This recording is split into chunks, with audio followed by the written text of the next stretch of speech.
Alright, here it is, the CNC AAP01. So ever since I did the original review video on this pistol, people have been asking, hey, what do you think of this? So I finally got it, and I can tell you one thing. Short answer, no, it's not worth it. Long answer, no, it's still not worth it.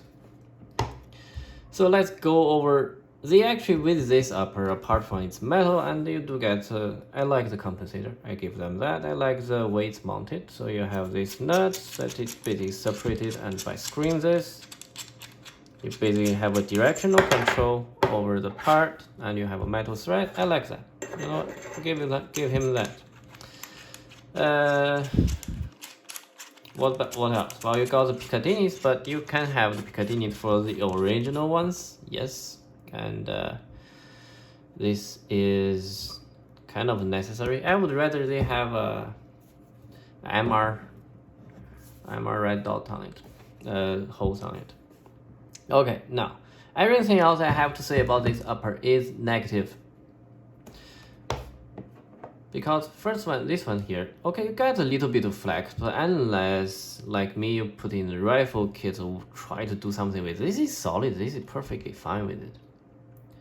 And with the plastic, you can actually have a little bit tension and not wobble.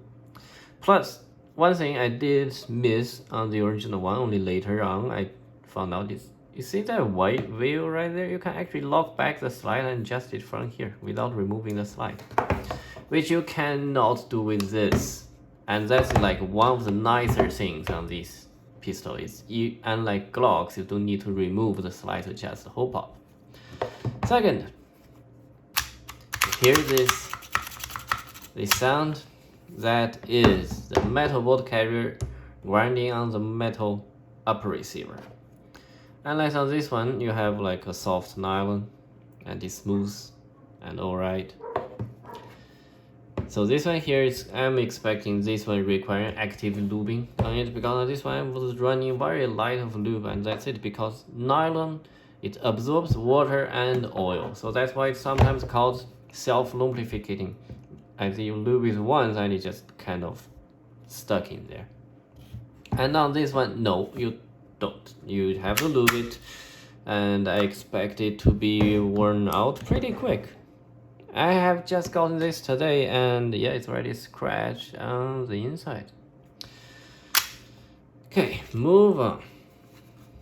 Oh, not to mention, this pistol, if it was indeed sold by the advertised price back then, 65 or 75 USD, I would be totally fine with it. But so far, the cheapest price I found is 99 on this pistol, 99 euros. So this pistol just have to give a lot more because it's 99. Okay, and my issue with this pistol, kind of like this upper, is more like the problem I have with Action Army. They deliberately made this worse in a certain case. Without, it's not even trying to save cost. It's for the simple fact of trying to make you buy the upgrade. Let's go with the upper, all right? So as you can see, it's if you guys, I don't know if you guys are aware, but WE is gonna launch a pistol. You can call it a copy, but actually I'm happy they do it, because they used a tube, aluminum tube, extrusion, to make the upper receiver, and I think that's not smart. That's common sense, and that's what Action Army lacked. This lack of common sense. Why it should be a tube? You may argue, hey, you got the support channel and all that. No, you don't need it, because you see the side, you use this slot to guide it, okay? On the side, it does nothing, it does bullshit, okay? And this is practically a tube anyways. So they deliberately actually made this thing more complex for the sole purpose they could sell you this, okay? Because I'm sure if you make this out of just aluminum tube and you drill the mounting holes, it wouldn't be more expensive than this. just all the assembly work. We need the extra screws and the design time, the manufacturing time, the mold cost. Yeah. They deliberately did that. They made it worse, gave it plastic with a thread that doesn't hold shit, so they could sell you this. Move to the lower. People are like, hey, the lower is bad, we can take Glock inserts, everything, blah blah. Nope. As far as I can tell, it's just inside of this. This is not a Glock group. Yeah. You can change the hammer. And do you know how much Action Army charges for a hammer? Well, people say, okay, the hammer breaks. And the lover suckers for this piece will say, hey, you can just buy the CNC hammer. Yeah. The CNC hammer is like 30 plus euros. That's 1/3 the cost of this whole pistol. And in my last video regarding this pistol where I built a carbon kit out of it, people are like, hey, you did this wrong, you made the gun look bad. Okay, what's the right thing to do? This fucker is so proprietary, there were nothing on the market that influenced the performance. I'm telling you, this performance, yeah, for a carbon kit, yes, maybe this makes sense. I can attach a longer barrel. Performance-wise, this does shit, okay? This doesn't do bullshit to you. And what else do you have? Okay, this chamber, I will go there in a minute. And this chamber, I actually like it. Kind of expensive, but I actually that does something. So you have this that does nothing in terms of performance. The chamber, I mean, if you are a good player and not a knob, you use one weight of the BB always in a particular gun. You just build it to that weight, and in that case, this chamber will work just fine. Okay, so there was no point for me to change the chamber. And the only thing left was change the barrel, and that's what I did. I changed the bucking and the barrel. Okay, I don't have lightweight blowback housing. I don't have a better trigger group. I hate this squeezy thing. I want the high kappa. That's why, another thing, I'm happy WE is gonna launch one. I expect them to launch with a high kappa lower, which you already see in some photos. So going back to that, and the other thing I wanted to get for this pistol is the grip. It's a stock, and that actually seemed pretty interesting. And that one, the price-wise, actually pretty good. 30 bucks for a foldable stock and everything. Then I realized that's where Action Army fucks with you again. You see this? This is exactly like a Glock, except you have these two ribs. And because of that, this doesn't work. Okay, you can get this for like 15 for Glocks. I had to cut this off, okay, just to make it fit. But they were no use for that rib, okay? They did that so you could not use this for half the price, okay? And I used this on my old Glock and it was just fine. So people just, oh, this gun is so great, you were so negative about it. You know what, if this pistol indeed was 65, I'm totally fine with it. For 100, for 99, I still think it's fine. Okay, there are some unbeatable things about it. You have a non-dropping barrel, fixed barrel. I mean, in either case, it's fixed. You have the photo, sluggish, but photo, and pretty fast. The thing is, they built in a way, they made so far, I would say zero upgrades that actually make your gun perform better. Okay, I want a lightweight blowback housing. I don't get it. And people, I mean, there's this full auto selector thing. People are so blindly defending this pistol. They were like, hey, you can 3D print something to change it. You know what? If that's so easy, why doesn't Action Army do something about it? Yeah, I'm sure there are a lot of do-it-yourself solutions. Well, there are do-it-yourself solutions for everything. Okay, I ended up on the rant. We go back to this, which is probably why you're here. As I said, this is actually a good chamber. Before that, yeah. So you also get metal. Okay, this is, yeah. Then you got metal front and back side, which is actually not a superb thing. On plastic, this is polymer. And you have this bolt carrier that is zinc alloy. And I tell you right now that zinc alloy doesn't like repeated impact, okay? Especially on a hard surface. And right now we do have a hard surface that this is impacting on, which is the rear side. In the polymer version, I can expect some of the stress is mitigated. And on this one, nope, this one is just hammering solid on this, seems to be steel. Yeah, pretty sure this is steel rear side. How about that? I got no upgrade options regarding the spring guide and the return spring, which I still have the issue of this gun not returning to battery.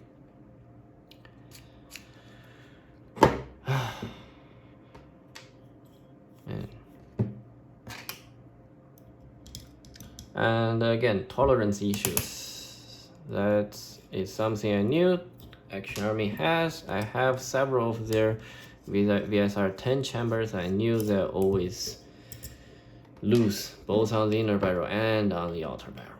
I had to glue some shims, just basically tape to. And the other thing is you might have difficulty at putting the gun back if you keep this O-ring. All right, this is actually the fitment of everything on this is actually a lot worse than plastic. The only thing you gain is it looks cool and you got a metal thread. Other than that, this cost as much as a pistol. Actually, it costs more than a pistol right now, because back then this pistol cost me like 125, shipped and taxed.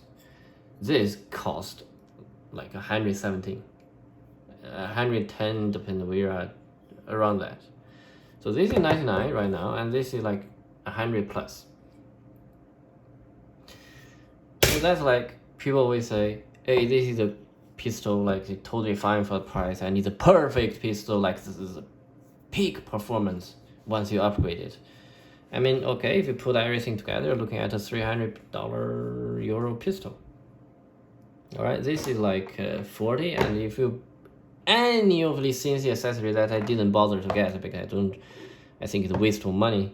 They're only for looks anyway. So like the charging handle for this, some little tabs here and there. That's like 30 each, like more than 30 euros for mag valve. You put all that together, it better be good, because for 300 euros, I suddenly have a lot more choices. This gun, this thing still cannot beat a TM Glock with a lightweight blowback housing. Okay? So if you're pure performance-wise, I think US Airsoft has a video showcase full auto head kappa. Yes. If you talk about peak performance, that would be a full auto head kappa with a 3D print upper, like the nylon SLS upper. You get 30 plus RPS, and this one is some 20 something. And I don't think Action Army will ever make a aluminum version. They might make a CNC version of this, which I'm sure is gonna be big fucking chunk of money right there. Anyway, here, this is the chamber. I actually like this one. It's a bit over-engineered, but then again quite simple. You have this barrel spacer, which is basically the same concept. If you have Action Army VSR chamber, the red one, it's pretty much the identical. I would say this one is better than easier to adjust than the Action Army than the VSR one. The VSR one you need a screw to adjust it, and this one you have a dial, which is fairly nice.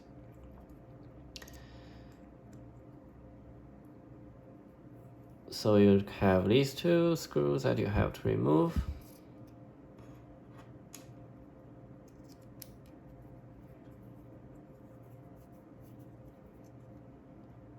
So just in case you guys know, this is about as much CNC parts as you ever need on this pistol. I mean, more than this is just useless. Okay, this is all the parts that could be useful for you performance-wise is installed.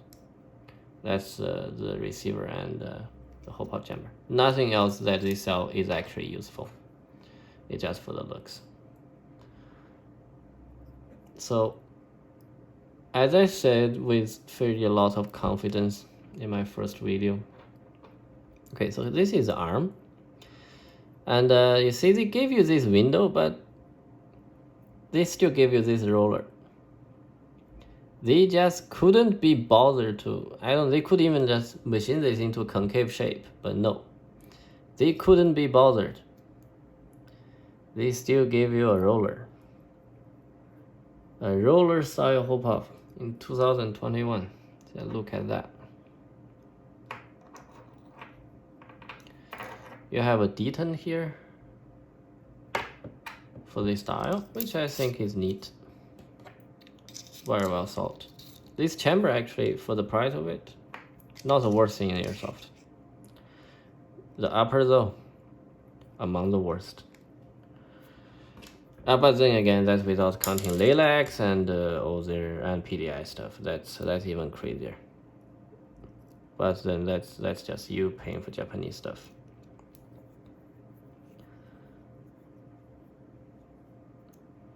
Okay, and just for you to know, the bucking I'm using here is what I mentioned in my previous video, the best bucking for GBBs and GBBRs, rifle and pistol alike.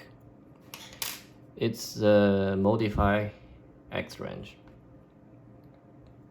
Yeah, this I glue these spacers here, these tapes here, just so it's concentric to the rest of the gun.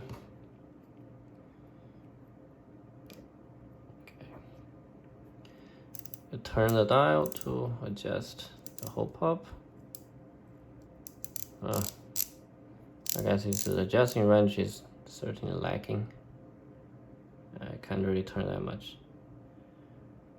I actually think this is less than the stock chamber, but I think this will still hop. The stock chamber can hop 0.45 pretty easy, which is good. I'm expecting this one to at least hop 0.4. For accuracy, you should always use the heaviest BB your gun can fire at, let's say around 300 FPS. So it's a good. I think 300 FPS is a good speed compared to, in relation to accuracy, BB weight, and actually being useful and get to the target on time. So this is about it. The Action Army AAP01 with all the CNC parts that is useful. Minor or, well, you do have got the thread, so it is useful. Just, is this €100+ useful? If you don't touch anything, just don't get it. It makes your gun quite a lot heavier too. I think the chamber is nice. I never liked the split chambers. However, the chamber is so simple, I just don't understand why Action Army couldn't just, instead of with the dial, the screws, couldn't just cut this as a cylinder. You already have the holes. Again, they could have TDC this so easy. Just add the insert, put the screw, cuts this whole thing in as a tube that you put your barrel on. No, they just had to make it compact, I guess, and make you buy the rest of the stuff.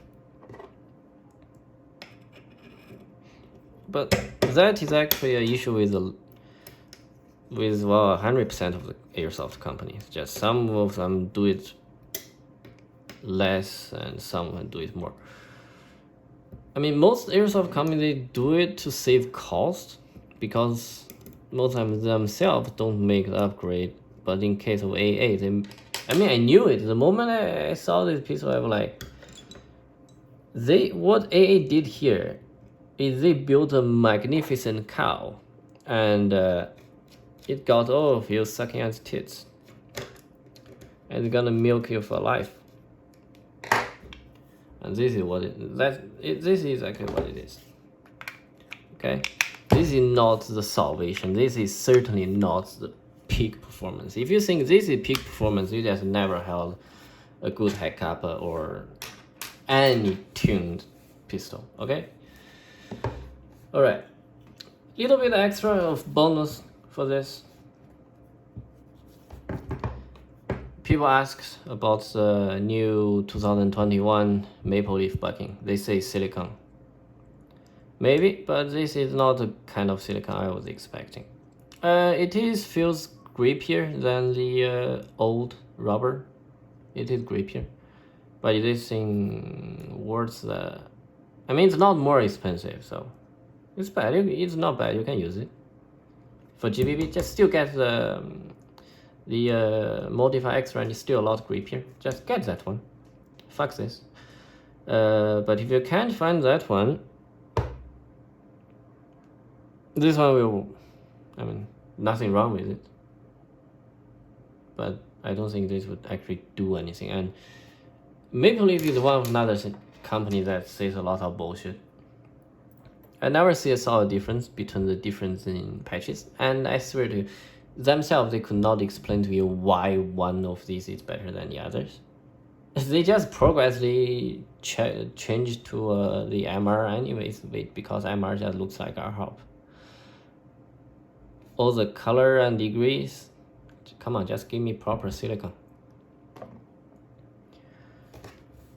Alright, so that's enough rant for today. Oh, and another thing, this reel is slightly off spec, and not every single red dot you can find will fit on it. Some of my red dots just loose, just wouldn't tight anymore. Alright, so up to your judgment. Haters gonna hate. I know a lot of people is just a sucker for this pistol.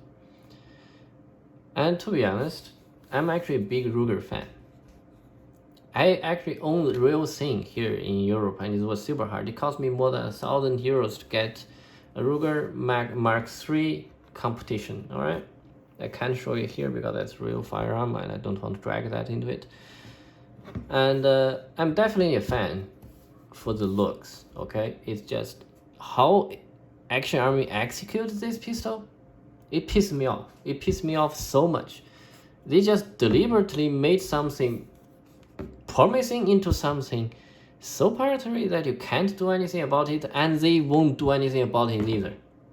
So I'm really looking forward for the W version to come out, and I do hope, and I'm sure I will grab another one, probably with a high kappa lower if that came out, because I'm not a Glock trigger fan.